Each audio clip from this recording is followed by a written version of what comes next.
दोस्तों, मराठा संघ मराठा साम्राज्य एक भारतीय शक्ति थी जो 18वीं शताब्दी में भारतीय उपमहाद्वीप पर अपना प्रभुत्व जमाया हुआ था। इस साम्राज्य की शुरुआत 1676 में छत्रपति शिवाजी महाराज के राज्य अभिषेक के साथ हुई और इसका अंत 1818 में पेशवा बाजीराव द्वितीय की हार से साथ हुई। भारत में मुगल साम्राज्य को समाप्त करने के लिए ज्यादातर श्रेय मराठा साम्राज्य को ही दिया जाता है।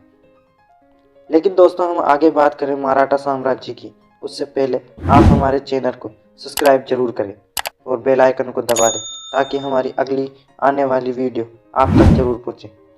और पहले अपने दोस्तों में शेयर जरूर करें। तो चलिए जानते हैं मराठा की आगे की कहानी। दोस्तों, मराठा साम्राज्य के मुख्य छत्रपति होते थे, लेकिन छत्रपति शाहू महाराज और माधवराव प्रथम की मृत्यु के बाद मराठा साम्राज्य की कमान पेशवा के हाथों में लगी हुई थी। उस समय बहुत से शासकों ने अपने राज्य को सुरक्षित रखने में महत्वपूर्ण भूमिका निभाई थी। शिवाजी महाराज भोसले के मराठा अभिव्यक्ति के और साथ ही उनके मराठा साम्राज्य का संस्थापक भी कहा जाता था। शिवाजी महाराज ने बीजापुर सल्तनत से मराठा लोगों को रिहा करने का बीड़ा उठा लिया था।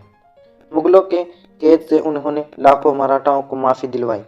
इसके बाद उन्होंने धीरे धीरे मुगल साम्राज्य को समाप्त करना शुरू किया और हिंदवी राजस्व की स्थापना करने लगे। रायगढ़ को उन्होंने अपने साम्राज्य की राजधानी घोषित की, एक मुक्त मराठा साम्राज्य की स्थापना की। इसके बाद वे अपने साम्राज्य को मुगलों से बचाने के लिए लगातार लड़ते रहे।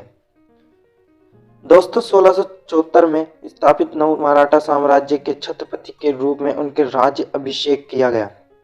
शिवाजी महाराज द्वारा स्थापित मराठा साम्राज्य ने भारतीय उपमहाद्वीप के तकरीबन 4.1% भाग पर अपने प्रभुत्व जमा लिया था। लेकिन इसके बाद भी शिवाजी महाराज तेजी से अपने साम्राज्य का विस्तार कर रहे थे। उनकी मृत्यु के समय उन्होंने 300 किलो के साथ तकरीबन 40,000 की घुड़ सेना और 50,000 पैदल सैनिकों की फौज बना रखी थी और पश्चिमी समुद्री तट के साथ एक विशाल नौसेना का प्रतिष्ठान भी रखा था। समय के साथ साथ इस साम्राज्य का विस्तार भी हुआ और उसी के साथ इसके शासक भी मरते गए। शिवाजी महाराज के बाद उनके पोतों ने मराठा साम्राज्य का संचालन संभाल लिया और फिर उनके बाद 18वीं शताब्दी के रूप में पेशवा मराठा साम्राज्य को संभालने लगे। दोस्तों, शिवाजी महाराज के दो बेटे थे, संभाजी और राजा राम। संभाजी महाराज उनके बड़े बेटे थे जो दरबारियों के बीच काफी चर्चित थे। 1681 में संभाजी महाराज ने मराठा साम्राज्य का ताज पहना और अपने पिता के लेबल को अपनाकर वे उन्हीं की राह में आगे बढ़े। संभाजी महाराज ने शुरू में ही पुर्तगाल और मैसूर के चिक्का देवा राय को हरा दिया और इसके बाद किसी भी राजपूत मराठा गठबंधन को हटाने के लिए 1681 में औरंगजेब ने खुद को दक्षिण की कमान अपने हाथ में ले ली। अपने महान दरबार और 5 लाख विशाल की सेना के साथ उन्होंने मराठा साम्राज्य के विस्तार की शुरुआत की और बीजापुर और गोडलालोंडा की सल्तनत पर भी मराठा साम्राज्य पर ध्वज प्रतीक चिन्ह किया। अपने 8 साल के राज में उन्होंने मराठाओं को औरंगजेब के खिलाफ एक भी युद्ध या गढ़ हार नहीं दिया।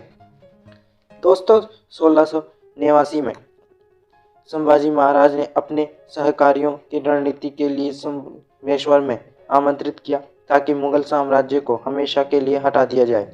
लेकिन गानोजी शिर्क और औरंगजेब के कमांडर मुकबर खां के जब संभाजी महाराज बहुत कम लोगों के साथ होंगे तब आक्रमण करने की गुप्त से योजना बनाई थी। इसके पहले औरंगजेब कभी भी संभाजी महाराज कोच से सफल नहीं हुए थे। संभाजी महाराज की मृत्यु के बाद उनके सौतेले भाई राजा राम के सिंहासन ग्रहण किया, लेकिन मुगलों की रायगढ़ पर घिनौनापन शुरू हो गया था और इस वजह से उन्होंने विशालगढ़ पर पड़ गया। इसके बाद सुरक्षा के लिए उन्होंने गीगी भी जाना पड़ा। उसी से मराठा शूरवीर मुगल सैन्य दल आपस में भिड़ गए और इसके प्रकार बहुत से किलों को मराठाओं ने वापस हासिल कर लिया था। उस समय के कुछ महान शूरवीरों ने संतानी गौरबड़े, धनाजी जादव, परशुराम पंत और शंकर जी नारायण सचिव और मेलगिरी पंडित शामिल थे। 1697 में राजा राम ने औरंगजेब को युद्ध विराम की संधि भी दी थी, लेकिन औरंगजेब ने मना कर दिया। 1700 में सिंहगढ़ किले के राजा राम की मृत्यु हो गई। उनकी विधवा ताराबाई और एम्पायर को अपने बेटे राजा राम शिवाजी द्वितीय के नाम पर चला रही थी। उन्होंने कुछ समय तक मुगलों के खिलाफ मराठा साम्राज्य की कमान संभाली। 1705 में उन्होंने नर्मदा नदी पर मालवा में प्रवेश कर लिया था ताकि मुगल साम्राज्य पर अपना प्रभुत्व जमा सके। 1707 में औरंगजेब की मृत्यु के बाद संभाजी महाराज के बेटे शिवाजी के पोते को मराठा साम्राज्य के नए शासक बहादुर शाह प्रथम को रिहा कर दिया गया, लेकिन उन्हें इस स्थिति में रिहा किया गया था कि वे मुगल कानून का पालन करें। शाहू ने तुरंत मराठा सिंह की मांग और अपने चाचा ताराबाई और उसके बेटे को चुनौती दी। इसके चलते एक और मुगल मराठा युद्ध की शुरुआत हो गई थी। उस समय 1707 में सतारा कोल्हारू राज्य की स्थापना हुई, क्योंकि इसके परिणाम स्वरूप मराठा साम्राज्य में ही विवाद हुआ करते थे। लेकिन अंत में शाहू को ही मराठा साम्राज्य का नया छत्रपति बनाया गया, लेकिन उसके माता पिता अभी भी मुगलों के ही व्यवसाय में थे। लेकिन अंत इस मराठा साम्राज्य पूरी तरह से विजयी हो गया और शाहू अपनी मां को भी रिहा करने में सफल हुआ। इसके बाद शाहू ने बालाजी विश्वनाथ को नए पेशवा के रूप में नियुक्त किया। शाहू के शासन में रघुजी भोसले ने पूर्व में मराठा साम्राज्य का विस्तार किया।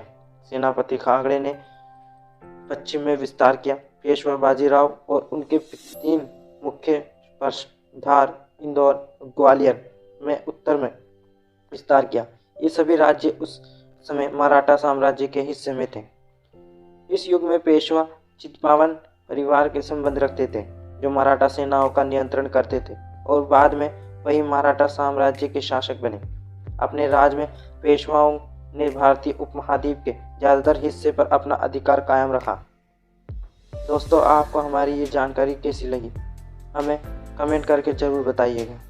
हिस्टोरिकल कोई सा भी टॉपिक हो आप हमें फेसबुक या इंस्टाग्राम पर फॉलो करके हमें बता सकते हैं। उसका लिंक मैंने डिस्क्रिप्शन में डाल दिया है, ताकि मैं उससे रिलेटेड वीडियो बनाकर आपको दे दूं।